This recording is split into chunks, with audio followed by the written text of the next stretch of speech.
All right. Thank you, everyone, for joining us today. Welcome back to another episode of Residency Around the World, exploring options beyond your border. Today, we're going to cover about USMLE exams, matching, and what other options you have besides matching. Like if you're not planning on matching right away, what else can you do to boost your CV? We have Dr. Rawad Dan today. He is an amazing person. He graduated from Messina. Right now, he's working at Morehouse School of Medicine, and he's going to explain everything that you need to know about your STEP exams, how to get really great scores, how to work on your CV to stand out and increase your chances for matching in the very competitive American residency. If you have any questions, feel free to ask, and Dr. Rod will be really, really kind to answer them. Should we start, Dr. Rod? Yes, thank you, Tasneem, for this introduction. My name is Rawad. Right now, I'm a postdoc research fellow at Morehouse School of Medicine. I graduated from Ibn Sina, and I'm applying again to residency. I applied last year and I didn't match, so I'm reapplying this year. I will give you a small overview of the USMLE pathway and almost everything you need to know about this competitive pathway. I want to start with just the important terms so that we know what each organization covers or each organization does. So the ECFMG is the Educational Committee for Foreign Medical Graduates. It's the committee that does our credentials, makes sure that our transcripts are correct, our certificates are correct, and it's also the website where we book our exams, our step one and step two. The other one is the USMLE, of course. It's the United States Medical Licensing Exam. There's step one, step two, and step three.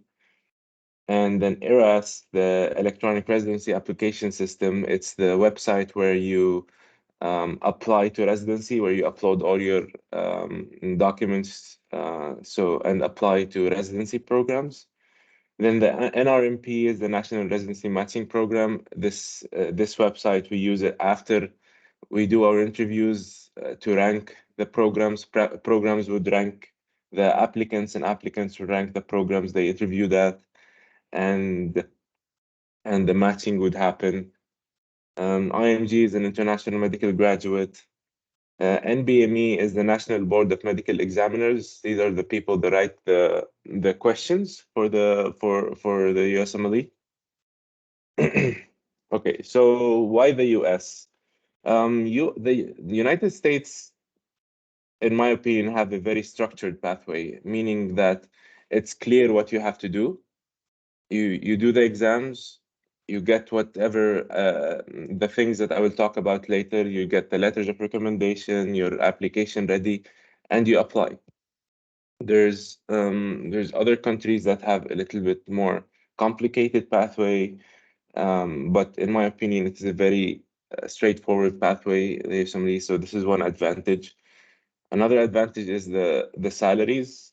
As a resident, you get paid um, a good amount of money. It's not like the best, but it's about 60,000 a year, depending on where you do your residency. If you do it in a more expensive place, your salaries would be higher. If you do it in a less expensive place, your salary would be closer to 60.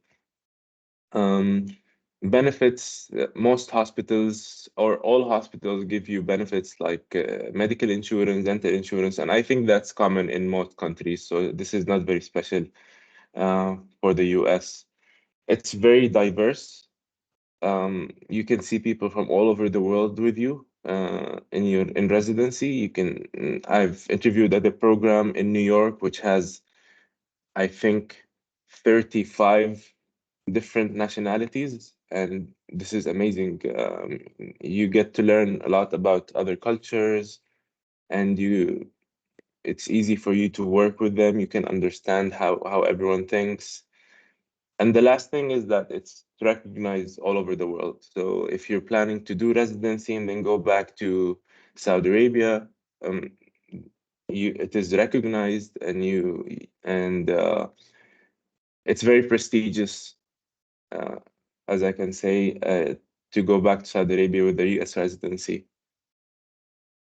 Now the disadvantage, it's getting extremely competitive. Um, just because now most of the interviews are virtual, so people don't need to travel around. So a lot of people are applying from outside the country, applying for 200, 300 programs. So it's getting very competitive. So if you're planning to apply, you need to have everything ready in your application. And I will talk more about what the things that you need to do for that. The other thing is a very expensive pathway. Um, you have to pay for the exams. Each exam is about $1,000. You have to pay for traveling here if you want to do some electives or rotations. That's also expensive. Credentialing is also expensive. So compared to other countries, it's I think it's the most expensive um, pathway. Cost of living, it is very dependent on where you live. If you live in New York, of course, it's very expensive to live there. But usually salaries are higher in these places, so it compensates a little. The other disadvantage is even if you have residency from outside, you can mostly not work without residency in the US. There's only a few states that allow that, and you still have to be a green card holder or an American citizen to do that. And they're still working on implementing that in the workplace. So it's not very official yet, but they're working on it. So which specialties are considered IMG friendly?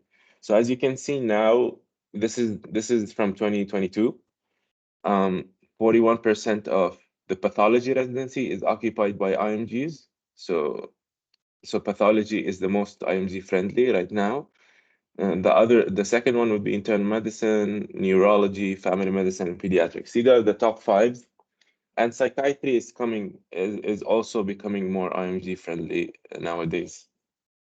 Other specialties are even more competitive. So if you want to get into a more competitive specialty, you have to tailor your CV towards it and try to get really high scores. And I'll talk more about the things that you can do to do that.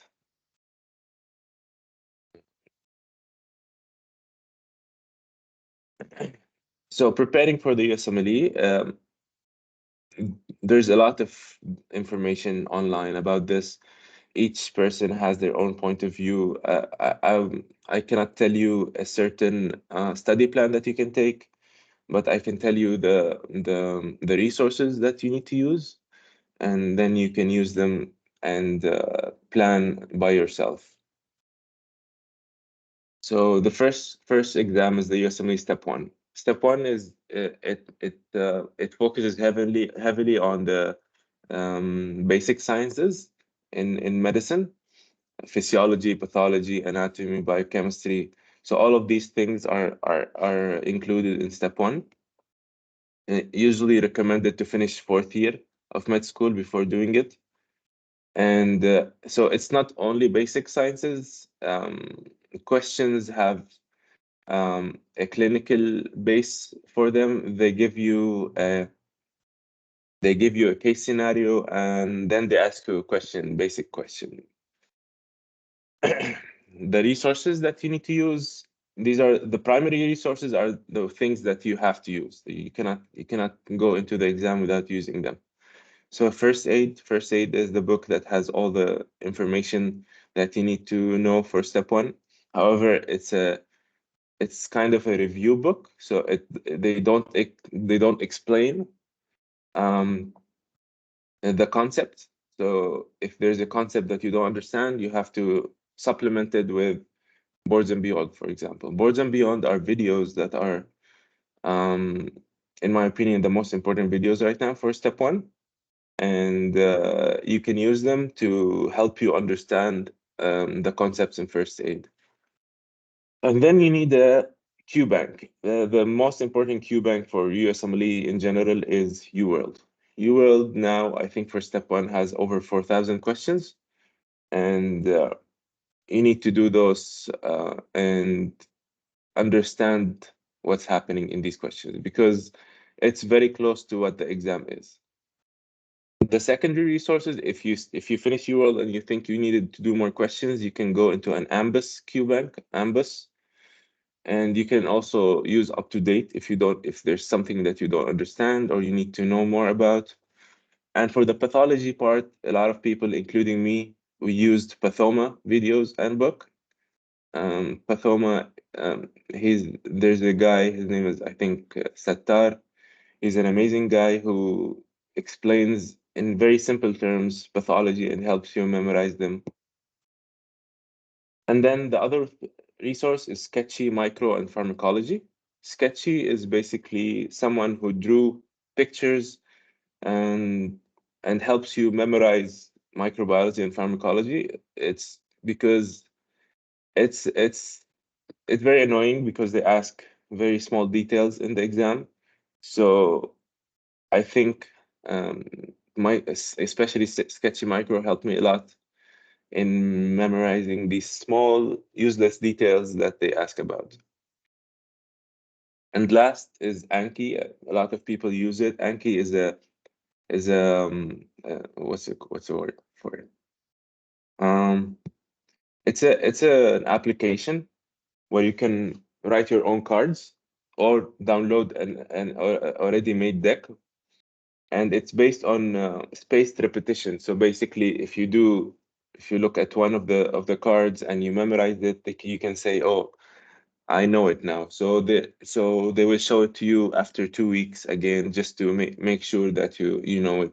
If you click that you don't know it properly, it will show you in 3 hours, for example. And in 3 hours, you'll open it. Oh, yeah, I remember it. Then you can show you again in one day. So it's a very nice way to memorize um, things. So these are the resources that I talked about. All right. So after you study or during your study, you need to assess yourself to make sure that you're doing good. So the NBME has some self-assessment exams. Each one is $60. You can also find them free online if you go into Reddit. I would recommend doing them to see where you're at. Also, I wanted to say something about step one now that it's pass and fail. A lot of people are taking it without properly preparing, and unfortunately, the fail rate this year is close to 25%. It was 16% fail rate before that. Now it's close to 25%. So you should study properly before you go to step one. I know it's pass and fail. It's easier than before. However, doing NBME self-assessments and UWorld self-assessments would help you see where you are in generally.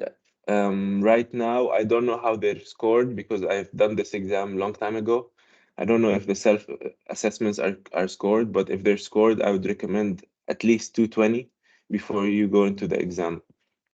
The test itself is about 8 hours, consisting of 7 blocks of 40 questions almost. Each block is 1 hour. So you have about a minute and a half for each question. You have a 15-minute tutorial, which you can skip, and a 45-minute break. If you skip the tutorial, you get the 15 minutes, so you get a total hour for for the break. If you finish a section early, which I don't recommend, The rest of the time will be added into your break.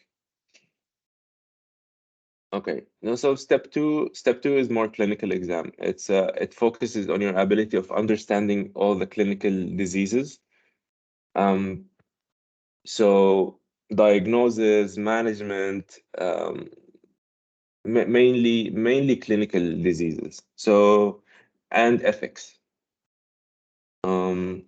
It covers internal medicine, pediatrics, obstetrics and gynecology, and surgery, psychiatry.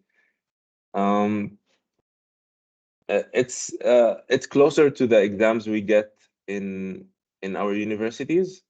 However, the questions are very long, and you need to practice a lot to be able to read the question quickly and skip over things that are not very important, like distractors or things. The resources, as I said, it's the same. QWorld is the cornerstone for everything. It's the most useful tool for preparing for any exam. You can also supplement it with videos from Boards and Beyond or online med-ed. Now, online med-ed used to be free. Now it's not free, but I when I did my exam, it was free, and I only used online med-ed and UWorld, and it was really good. So I don't know if you want to pay for it or no. This is just my opinion.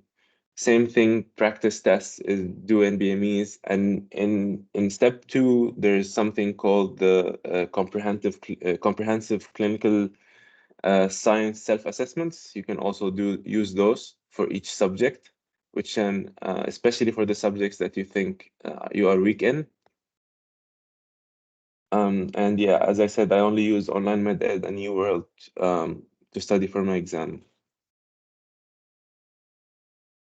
The test is 8 blocks for 9 hours total, and the same thing, 15-minute tutorial and 45-minute break. Both exams can be taken, if you're in Saudi Arabia, it can be taken in Prometric in Riyadh. Now,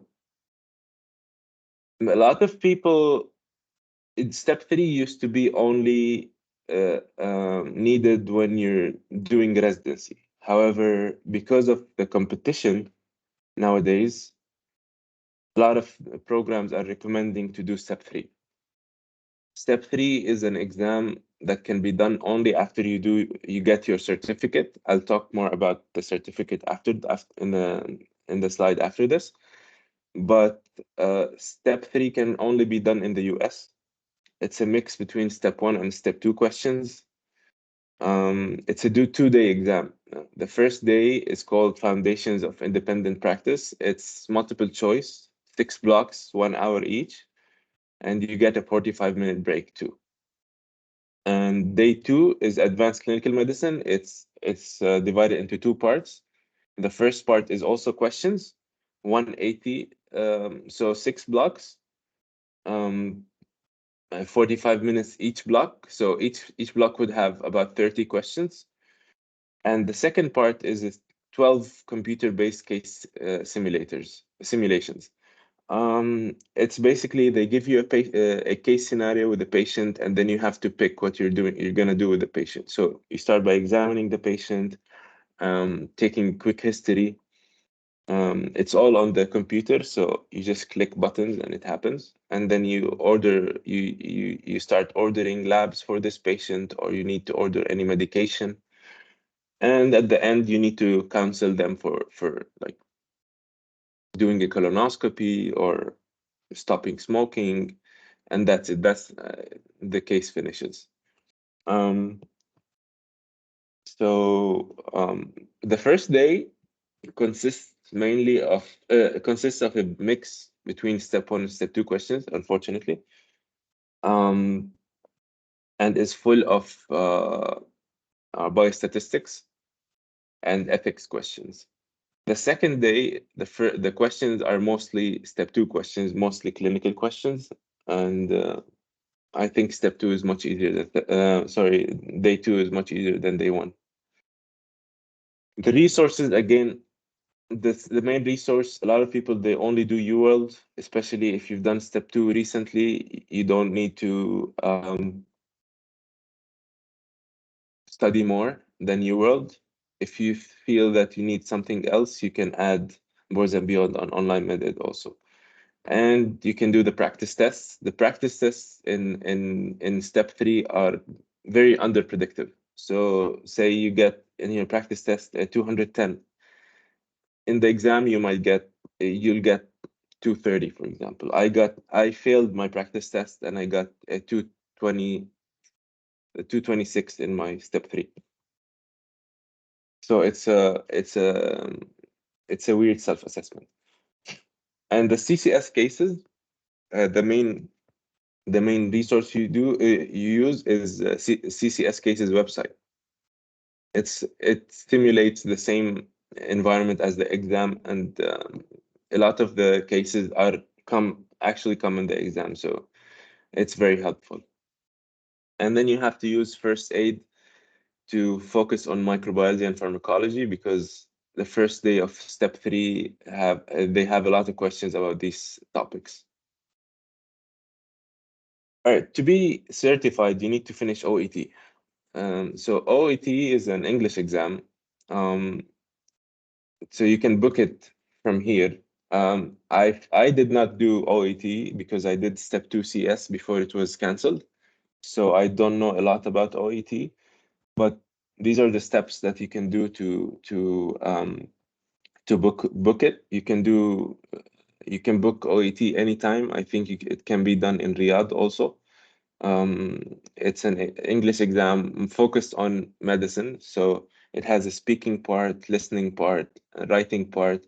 Writing is easier than other English exams because it focuses on a case scenario, or you going to they'll ask you to refer a patient to someone, to another physician. So you just need to know the flow, and you can write it. Any doctor can pass this exam. Right. So to strengthen your application, you need to do some US clinical experience. Um, they're important because you need for residency, you need letters of recommendation, and you also need to prove that you actually came to the US and saw how their system works, and also helps you to build some connections with the doctors you meet in the rotation. So rotations are 3 kinds. The first and the strongest kind is electives. Electives is the hands-on clinical rotation conducted during your medical school. And so you're acting as if you're like a US medical student. You go to rounds, you write notes, you see your patients, examine. So everything you do as a medical student. However, this as I know, at least my university, they don't allow this because you need to have an agreement with the university you're going to in the US. I don't know about other universities. If you were planning to go to the US, I would push my university to enforce them to let me do electives because they are very strong and are very helpful for your application. The second thing is externship. Externship is after you graduate, you pay a lot of money to get an externship where they let you do a hands-on rotation. Advantage is they let you do hands-on, which is a strong thing, but disadvantage is usually is very expensive, like 3,000 a month, maybe more, depending on the hospital. The third and the weakest one is observerships. Observership is you just shadow a doctor around. The physician would be taking the history, would giving out the plan and everything. Occasionally, they would ask you some questions, ask you what do you think the plan would be. You don't have access to patient data. You cannot write your own notes. But depending also again on the hospital itself, some hospitals are more lenient. They let you write notes, they let you see patients. but it's illegal. It's illegal to do that. That's why most hospitals would not let you do those things. Um, I recommend to do, as I said, to push my university to help to do electives. However, if you can afford externship, do it. If you cannot, then observership would do, because for the application you need letters from the US. Um, it's, as I said, it's very competitive and unfair, but a lot of people applying have letters from the US, so you will be at a disadvantage without those. I think if you cannot go at all, a letter from a physician who trained in the US would also be good. Um, so if you're doing your internship in Saudi Arabia, I would go do some electives in like at Takhassusi or these places. They have a lot of physicians that did residency in US and Canada, and I think if it's not a US based letter of recommendation, this is the second best thing you can get. I would be honest, they don't care about your letters that you get from anyone in university or uh, any government hospital. They don't really care. So just saying, just focus on getting the best one you can get. Right. The other thing you can do to supplement your application is do research. Um, Research, you can start doing research early on in med school. A lot of people are doing that right now, but uh, the advantage of doing research in the US is much more than doing it outside, because in the US um, you get to learn how to do it properly. You get to meet uh, top people in their fields in research. You get to publish top papers in very high impact journals. So I think research in the US is much better than just doing it at home. So there are two types of research that you can do in the US. Basic science research, which is mainly research focusing on lab work. Um, I don't recommend going through this pathway, but if you don't find any position anywhere else, I guess you can go for it. Um, the advantage is that you get paid. You might get paid early on during your time as a researcher there. Um, so I didn't say that, but research in the US is mostly unpaid unless you have extensive amount of experience in doing and publishing research. However, in basic science research, you get paid quickly because they have a lot of funding from the government. So if you're doing good, within 3 to 6 months, you can start getting paid. Clinical research is better in my opinion because you do something that you understand, things that you, um, for example, like polycystic kidney disease, you understand the risk factors, the pathophysiology. You understand what the disease is. So when you're researching this disease, you know what you're doing. When you know what you're looking for in the charts. So clinical research is much better and easier for us to work in because as a physician, we already have the knowledge that will help us. How to find the research positions? Target the top universities. So you go online or on LinkedIn, you see who are the faculties in, for example, Mayo Clinic, and email them or send them a message on LinkedIn. Tell them that you did your step one, you did your step. Of course, I recommend that you do step one and step two before going. However, if you're short on time and you wanna go to the US and find a visa before Trump is president, finish step one now and apply to these positions. Um, so yeah, you message these physicians, tell them that you have your step one and you want to do more research to to strengthen your application for residency, and after sending like 100, 200 emails and messages, you might get a couple of replies. It's very tough to find positions. However, this is the only way you can do it. As I said, the advantages is that you understand research more. You publish papers in very high impact journals. It enhances your communication and networking skills.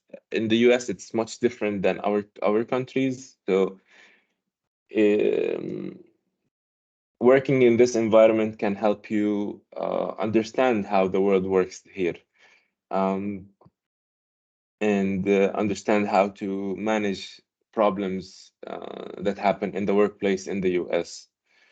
And another advantage, if you have a very supportive principal investigator or the doctor who's responsible for you, he would help you secure a lot of interviews. Depends on the physician. So you have to start by targeting very strong um, PIs basically, and from the beginning. If you don't find them, then just go lower a little. Another advantage, you get a lot of IMGs that are doing the same path that you're doing, and fills in your gap in the CV, which it's not good to have gaps in your CV if you're applying to the US. So this helps you just tell them I was doing research. So I had a list of the things that you had to do to apply for your certification. However, there's a new website launching soon called My Int Health that combines everything. So I don't know how it's going to be done in that website. I can talk quickly how it was before, but the website right now is down because they're transitioning onto this new website, and they don't have much information about um, how it's going to happen. So maybe I'll explain it later in another presentation, but now I cannot say anything about it. Basically, before you had to create a USMLE ID on this website, the ACFMG website. The new Mind in Health will be combining the ACFMG website and the ERAS website. So it's a no, not the ERAS. So ACFMG website, and there's another website called Oasis. So it will be combined together. So I don't know how it's gonna work, but you have to create a USMLE ID and establish an ACFMG account, and then you have to do the certification of identification. It's basically they open a camera, you swear that you're the same person, you show them your ID, and then you get this identification. You also in step one,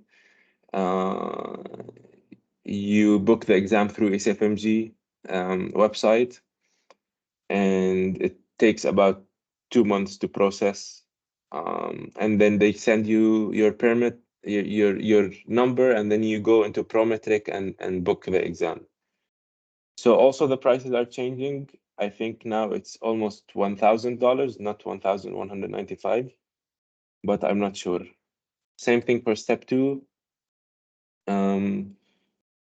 It's also the price has changed. So they're gonna announce everything soon. It was supposed to be announced on the 16th, but they postponed it, so I don't know when. Then you have to get a letter of good standing from the country you're working in. This is gonna be a little bit tough because you need to go to the ministry and talk to them about this. You need to do that to get the certificate, the ECFMG certificate. So ECFMG certificate is needed to start residency. You cannot start residency without it. And I would say most programs would not offer you an interview without having a certification with you. To get the certification, you have to finish step one and step two, and finish OET and get your good standing letter and apply to one of the pathways. So the pathways, where is the pathway? You can find the pathways here in this website. There's different pathways. I didn't apply through this I guess, again, I did step 2 CS, so I have a certificate through that pathway. So I don't really understand the new pathways. So you can read more about it on this website. After you do that, you want to when you're applying to residency, you go into the ERAS website. ERAS website, you register, pay $165 to get a token, which is basically a number that will let you go into the ERAS website, and and you can start applying to programs. You can apply to any program you want, but realistically, you have to research the programs before applying to them.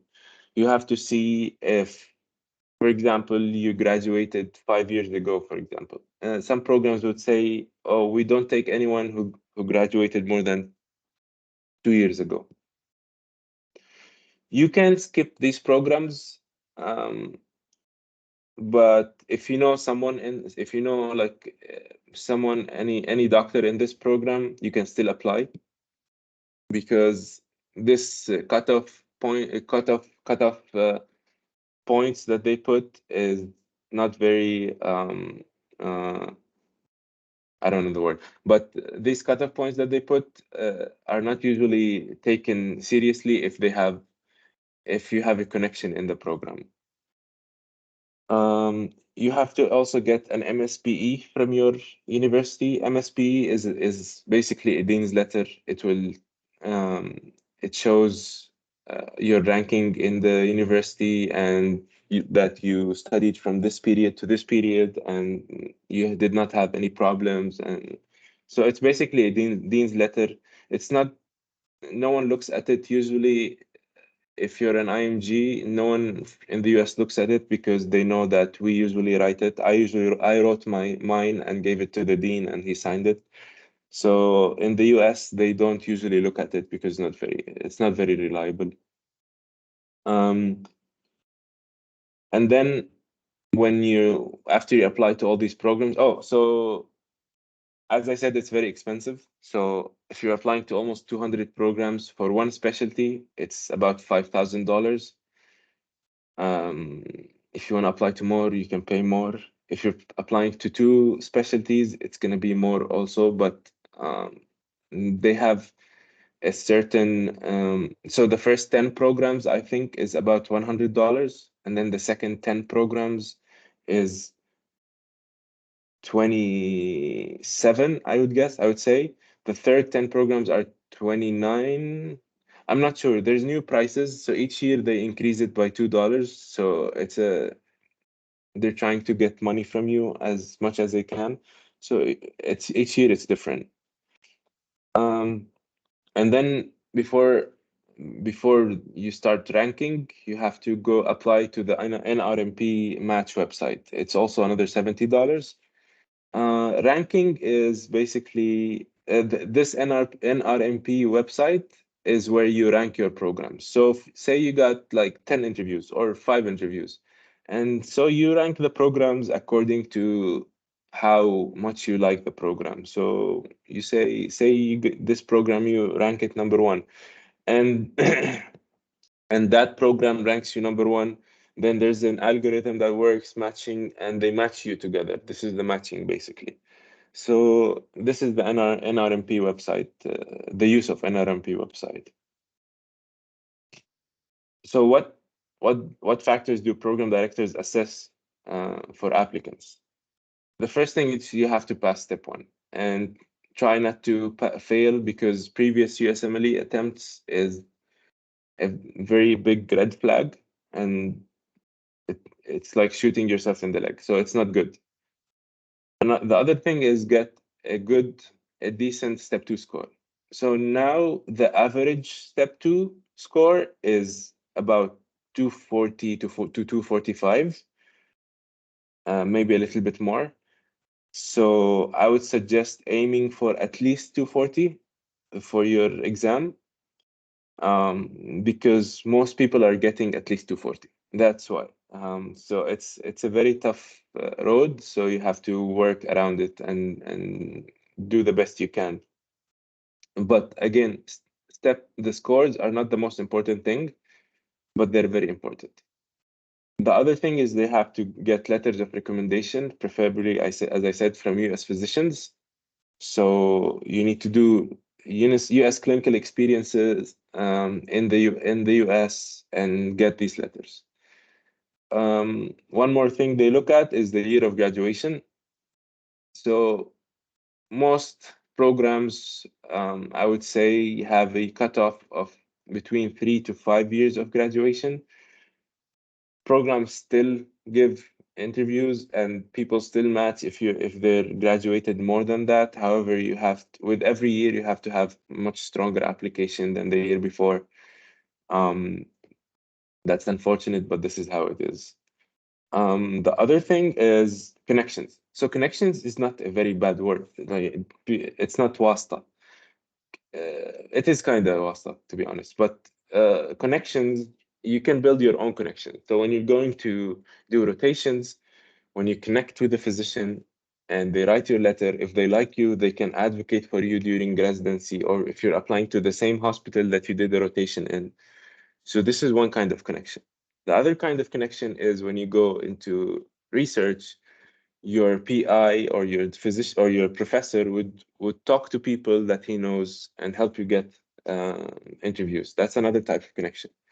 The third type of connection, if it's your dad's cousin, your uncle, your mom's friend's husband, your mom's friend, anyone who knows anyone in the US is a good connection. That's how you get more. Unfortunately, that's how you get more interviews.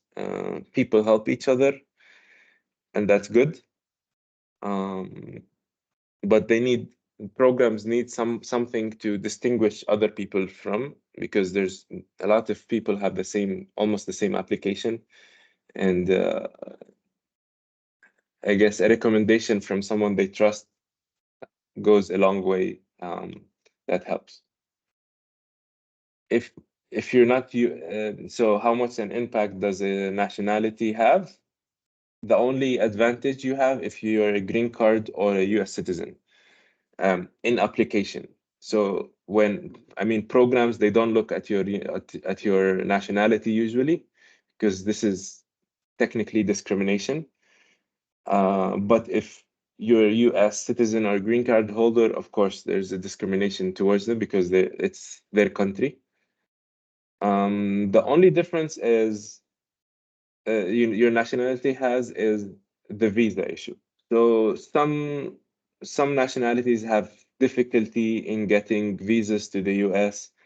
It got easier recently. However, as I said, Trump is coming soon. So if you're planning to come to the US, try to apply soon, before the end of this year or the beginning of next year, because it's probably going to be affected again. Right now, um, I'm Syrian, so I have a lot of friends who applied recently and got into research positions, got their visa, but in 2 or 3 years ago, this was not possible for them. These are some terms that you have to know about the visa. The B1, B2 visa is a tourism visa. However, you can use it if you're coming to do a rotation here in the US. J1 Research Scholar Visa is the one that they give you if you're doing research here. J1 Physician Visa is the J1 visa for when you're doing residency. H1B visa, it's also a visa. It's basically like a work visa that you can apply easily to the green card after that. Some programs have it. It's very expensive for the programs, so not all programs prefer it. However, it's usually mostly given to people who finish step 3 only. If you don't finish step 3, they might not give you an H1B. And so waiver job. So I want to explain more about the J1 research thing. J1 visa basically. If you're coming from countries like if your nationality is Saudi Arabian or your nationality is Turkish or Egyptian, for example, the country that you come out from, they tell the US, we want this person to come back. So when you're applying to this J1 research visa, they check something called 2-year home country rule. So, which means that you basically, after you finish your program, you have to go back to your country, your home country, and spend at least 2 years before being able to apply again to the US. This can be waived as a research scholar. You can waive it by going to your country, like applying some papers, or even if you get married to a US citizen or green card holder, it can be waived. However, as a J1 physician visa, this can never be waived unless you do a waiver job. Waiver jobs are jobs in underserved areas. You get paid as a doctor, so you get paid. If you're like an internist, you get paid equal amount of money to anyone working anywhere else. So you get like 200, 300,000 a year. But you're stuck in this waiver job for at least 3 years. You have to finish it. After you finish the waiver job, you can apply for a green card, and then you can go work wherever you want. So important dates that you need to know about. You can buy the token for ERAS in June. September, you can start working on your application on ERAS. End of September, you send out your application and the program start reviewing it. From September to February, there's interviews conducted. And February to mid-March, you start ranking the programs, and programs starts ranking you. And in mid-March, this year is going to be March 11, is match day. On Monday, they tell you if you match or no. And on Friday, they tell you where you match if you matched.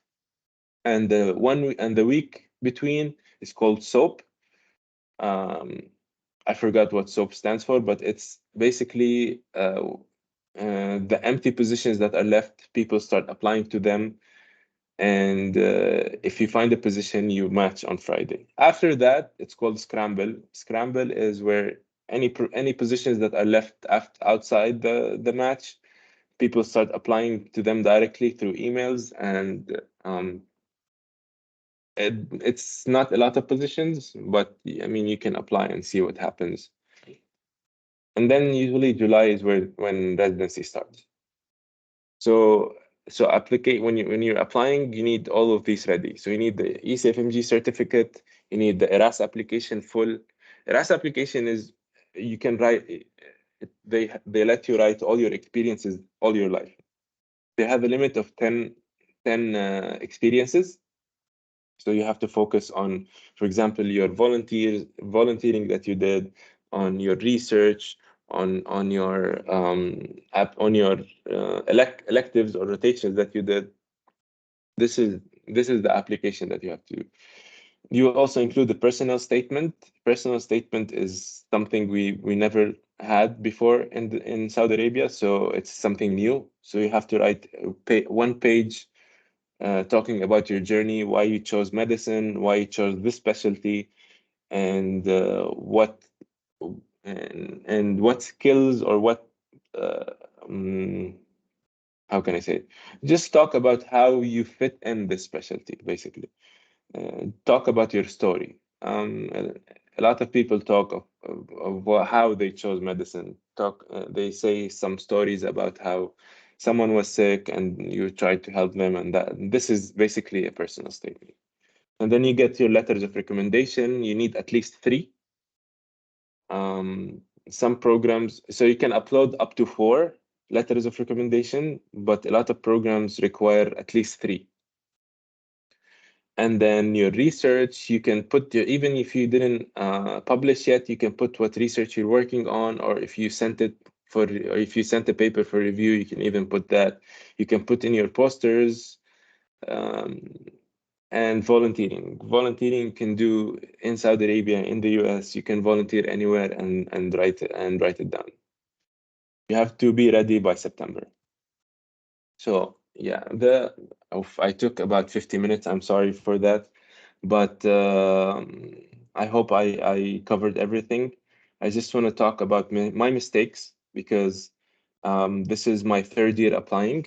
So I just want to talk quickly about my mistakes and what I think this year was different. I haven't matched yet. The matching is in a couple of months. But this year I got more interviews than I got the past 2 years. So my mistake is starting studying for steps late. I had hope to do residency in Saudi Arabia. Unfortunately, laws changed and so I couldn't do it. So I started studying for step one after I graduated, and it took me a very long time to realize that I'm taking step one and what my life. It's a very depressive phase if you don't have a plan. So I would say have a plan in your mind. Either do step one during your med school, or if you cannot do it, just have a plan at least of when you're doing it. Make sure you have friends who are also doing the assembly steps, because that would be very helpful. You can help each other study. You can help each other get motivated. Yeah, so this is one of my mistakes. The second mistake is, as I was talking about, the basic science research. When I moved to the US, I started working as a basic science researcher. Especially that my PI is a PhD and he's not an MD. So I did not understand what's happening. I thought everyone knew what USMLE is, what residency is, but PhDs, they don't know anything about this. So if you're going and looking for a research position, try to avoid PhD doctors unless they're MD PhD. But if they're only PhD, then don't go there. So this is I wasted about a year with this doctor, and at the end he wasn't able to help me, and so that was my first application. So I would avoid anyone who is a PhD. Try to aim for clinical research programs, and try to aim for physicians that look very strong and helpful. This is the other mistake. I would say the third mistake is not doing step three directly after I finished step two. I just finished step three about 4 months ago, and before my application, and it helped a lot. Like it was very easy to talk to connections. Basically, I would just tell them, "Oh, can you help me out? I have step three," and I would get an interview like a week later. So step three is very helpful. It shows the program that you're ready. You have this. You know what's happening. Step three, but it's a lot of very detailed clinical questions, which you encounter during residency. So if you do good or you pass this exam, program directors would be happy because they know this person, okay, knows at least a little bit of medicine, and they can learn fast. The other thing is that you don't need to take a vacation to study for the exam. You can just work and not what's the word? So the residency program will not be affected. Basically, you have your step three and you're ready. What else of my mistakes? If you have any questions, let me know, and I can speak more. I'm done with my presentation. If you guys ask more questions, it would help me talk more. Yes, doctor. So we do have a couple of questions because so I'll be reading them out if that's okay. Unless someone wants to. So there is someone who raised their hand. I'm just going to unmute you, Faze. You can ask Dr. Rawad any questions you have. I think you should be able to unmute yourself. Yes, thank you. You're welcome. Actually, Dr. Rawad, my question is, for example, if I'm preparing for USMLE step one, so if I focus on pathology, pharmacology, or physiology, the high percentage subjects, for example, if biochemistry or low percentage subjects, will it work, doctor, for passing of step 1? So for passing step 1, of course, if you look at the percentage of the questions, biochemistry is a very low percentage, for example. So I think I would say try to skip it and do an assessment. If you see that you got good scores, at least skim through it, because you never know if you get like a free question that can help you, that makes a lot of difference in passing or not. So just rely on your assessments. If your assessments are good, at least 220, I think you can pass.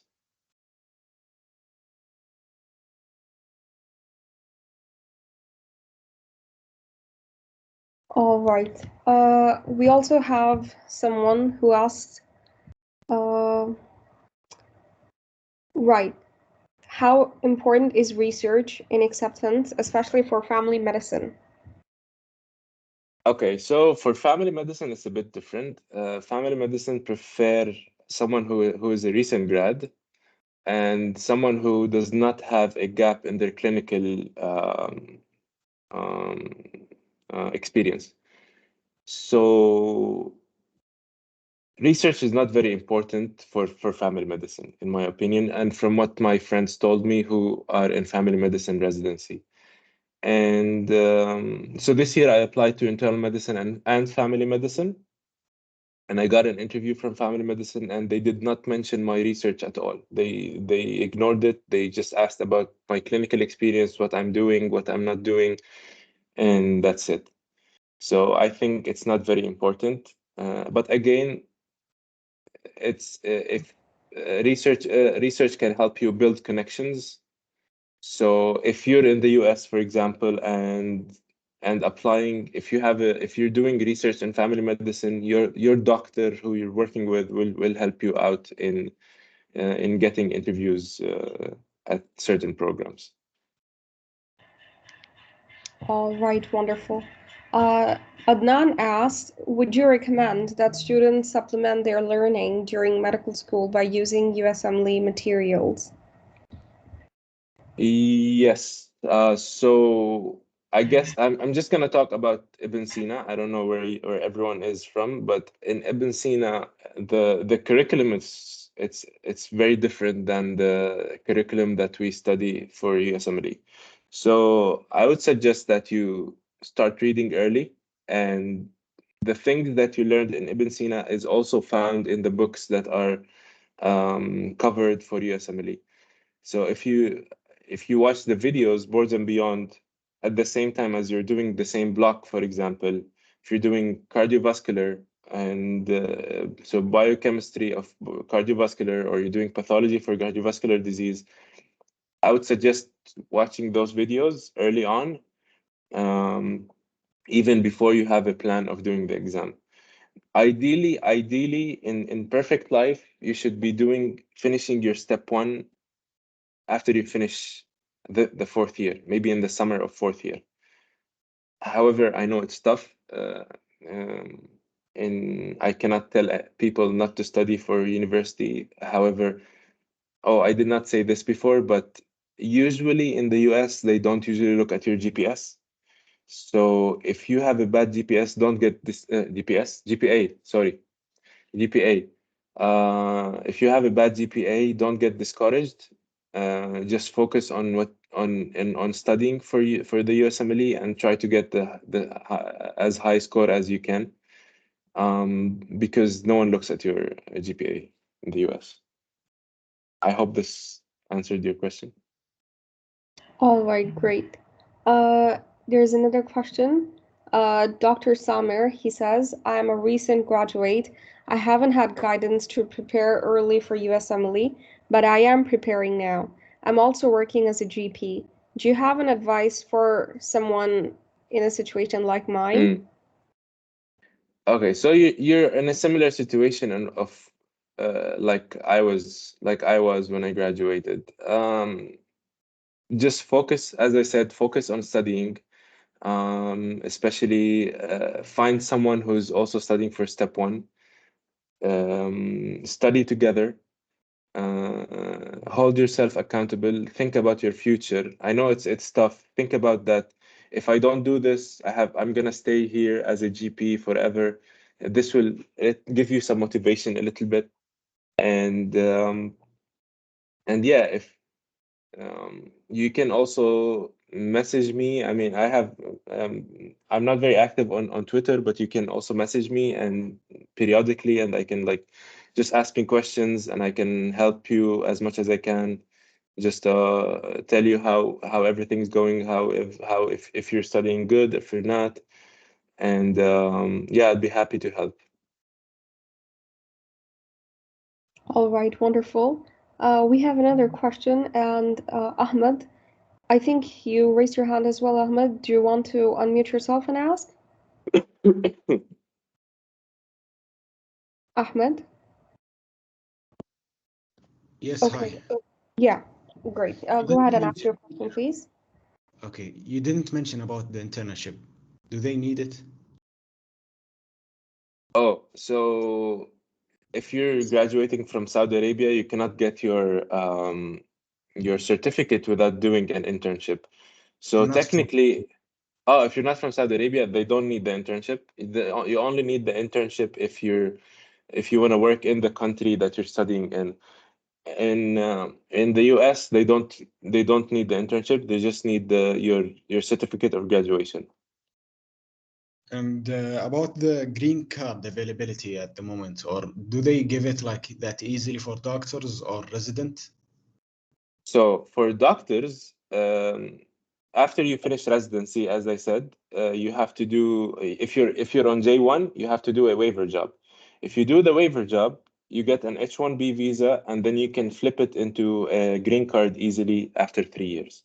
So If there's you're a on, yeah, it's very high possibility. Everyone gets the green card unless you do a big problem, but everyone gets a green card if you finish residency and do a waiver job. That's great. Thank you. And can you text your email, or do we have it in the presentation? I can chat only I can if Tasneem can write it. I cannot write on the chat for some reason. If you can write my Twitter. I think I don't have your Twitter, but Yeah, I can give it's Rawad Dan. So, or let me type. I don't know. it's fine. If you share it with me on WhatsApp, I'm going to post it on the Instagram story, Okay. so we'll be able to contact if that's okay. So I think all of you guys know what's the Instagram, right? I'm just going to send a link as well. I'm going to be posting the webinar recordings there too. So if you've missed any specific residency program that you wanted to attend but couldn't, you'll find the recordings in the Instagram. I just sent you on WhatsApp. If you can just type it here so that also people will find it. And Fez also asked how many hours to study for the steps every day. Okay, so it varies between one person to one person. I can tell you how I study and what helped me. For step one, I studied let me think, about 8 hours a day in the last maybe 4 months before the exam. Before that, I studied for a total of 1 year for step one. In the beginning, I started by watching videos and just reading the first aid. And with time, I started adding UWorld questions. I started doing 10, 20 questions, 30 questions, 40 questions. Then I would do 60 and 80 questions. But I would say the last 4 months, you have to be free to study. So you need to take a vacation from work or do whatever. Or for 3 months, you have to be free, completely free for step one. I would say like about 8 to 10 hours a day with 1.5 day break. For step two, for step 2, I took 3 months. I finished it in 3 months. I was studying for also 8 to 10 hours a day, with Friday half off. Like I would study in the morning and Thursday half off from morning until like noon, until afternoon, and then afternoon and Friday I would take off, and then would start studying again on Saturday.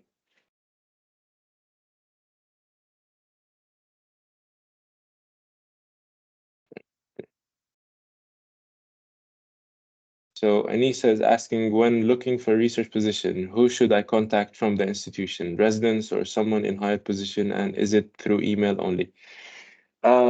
Usually you should contact the physician themselves. So you can either do that through email, or you can go on LinkedIn, just make a very nice LinkedIn for yourself and start messaging people there. Start following people. You can follow me and start following anyone I follow. That way you can expand your circle, and then you can see more of those physicians, more of these physicians that you can send messages to. Yeah. What states do you recommend for electives? So the states that I recommend are the ones that are IMG friendly. So the IMG friendly states are Michigan, Ohio, Florida, what else? New York, New Jersey.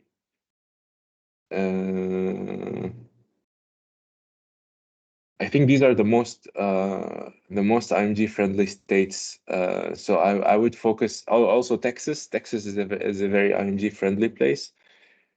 And probably Tennessee as well. I think recently Tennessee changed their rules to like accept. So Tennessee, they're starting a program end of this year where if you have residency, if you have home residency, if you did a residency in somewhere else, and you got an offer from a hospital, then they can let you work in the hospital for a couple of years before they give you a license. It still didn't start, so I don't know much information about it. But it's if you have home residency, it's very helpful. But I think you need to be done with step 1, step 2, and step 3. I'm not sure. All right. Thank you, Dr. Rawad. This was really, really great. I'm really grateful to you for finding the time and helping all these interested people. I'm sure that they have had some really great advice from you. They'll be able to follow through it and inshallah learn the best advice that you could give. And really good luck for interviews. I'm sure that you must have aced it. I hope so. Thank you so much, Tasneem, for organizing this. And as I said, anyone who has any questions, please feel free to message me. I'm happy to help anyone. And if you want to ask about resources, if you want to ask about anything in the US, just ask me, and I'm happy to answer anyone. All right, great. Thank you, doctor. Have a nice day. Thank you. You too.